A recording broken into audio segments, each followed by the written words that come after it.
Hello everyone, তোমরা কেমন আছো? আমি অনেক অনেক ভালো আছি। আবারও আজকে একটা নতুন মিনি ব্লগ ভিডিও নিয়ে চলে এলাম। শুনছি নাকি তারকেশ্বরের বুকে ভীমপুরে একটা নতুন চায়ের আড্ডা তৈরি হয়েছে, তো সেইখানে যাওয়ার জন্য আমরা আজকে বেরিয়ে পড়লাম। তো পুরো ভিডিওটা স্কিপ না করে পুরো ভিডিওটা দেখতে থাকো। আমরা রয়েছি এখন তারকেশ্বর থেকে গাড়িতে তেল ভরে এখন বেরিয়ে পড়েছি।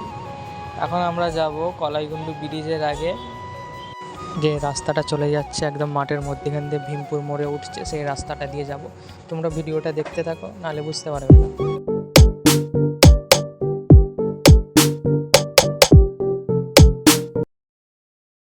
তো এটা যাচ্ছে সিধে ভীমপুর মোড়ে উঠছে, এই রাস্তাটি দিয়ে আমরা যাব। এই রাস্তার মধ্যেখানেই পড়বে আমাদের চায়ের আড্ডাটা।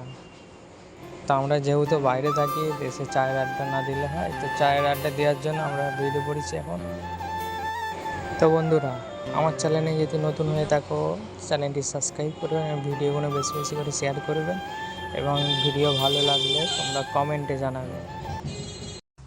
তো বন্ধুরা, অনেক দিন পরে ভিডিওটা আপলোড করা হলো। যেহেতু আমরা বাইরে থাকি, চেষ্টা করবো ভিডিও দেওয়ার ডেলি।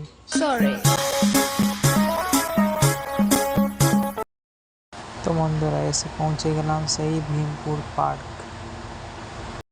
তো ভিউটা দেখতেই পাচ্ছ, একদম সেই লাগছে। ভেতরে তোমরা গাড়ি পার্কিং করতে পারবে, অসুবিধা নাই। তো দেখো, এই দিকটা রেস্টুরেন্ট, এইখানে তোমাদের খাওয়া দাওয়া সব কিছু এইখান থেকে পেয়ে যাবে। তো এটা হচ্ছে সেই জায়গা যেখানে আমি রিলসটা বানিয়েছিলাম, তো তোমরাও এখানে রিলস করতে পারবে।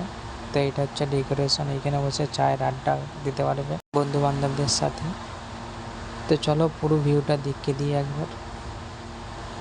তো এই হচ্ছে আমাদের ভীমপুর পার্ক, পুরো বাইরে পর্যন্ত দেখে নাও। তো এই হচ্ছে আমাদের মেনু কার্ড, এখানে 10, 20, 25 পর্যন্ত চা পেয়ে যাবে, আদার্স অন্য কিছু। এটা হচ্ছে কিচেন, হচ্ছে রান্নাঘর তৈরি হয়। তো আমরা 3জন মিলে বসে আছি, 4জন এসেছিলাম, একজন ভিডিওতে আসেনি, তাকে লজ্জা পাচ্ছে।